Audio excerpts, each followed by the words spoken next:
Ito na nga yung warning sa Biblia, no, sa mga huling araw na nakikita na natin, no, na itong mga artista, no, at nakasaad nga ito sa 2 Timoteo, no, 3, 1 to 2, no.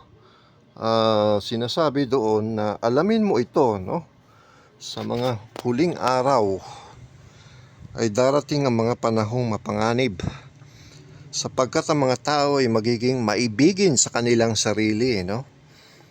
Maibigin sa salapi, mapagmataas, palalo, mapanlait, no? Masuwayin sa mga magulang, walang utang na loob at hindi banal, no? So nakikita natin sa mga artista, no, na pinamumunuan ni Vice Pangit, no, na lahat ng kawalangyaan, no, itong mga artista, lalo itong mga bagong henerasyon, no, na lovers of self, no. Ilan pa sa mga katangian binanggit ayon dito, no? Yung maibigin sila sa salapi, no? Kagaya ni Vice nga na tumatanggap ng mga proyekto, no?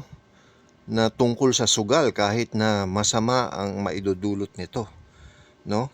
Dahil sa salapi. Kaya yan yung mga sinasabi sa Biblia, no? Sa huling araw na maibigin sa salapi, mapagmataas at palalo, no?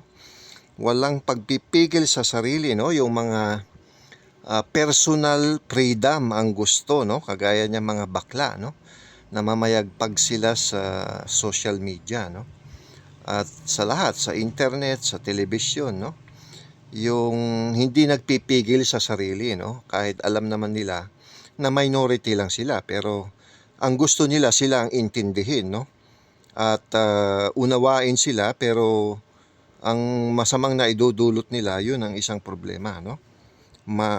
Malupit, no? Hindi marunong magpatawad, taksil, no? Kagaya ni Bongbong Marcos na isang salot sa bansa, no? Nababanggit sa Biblia.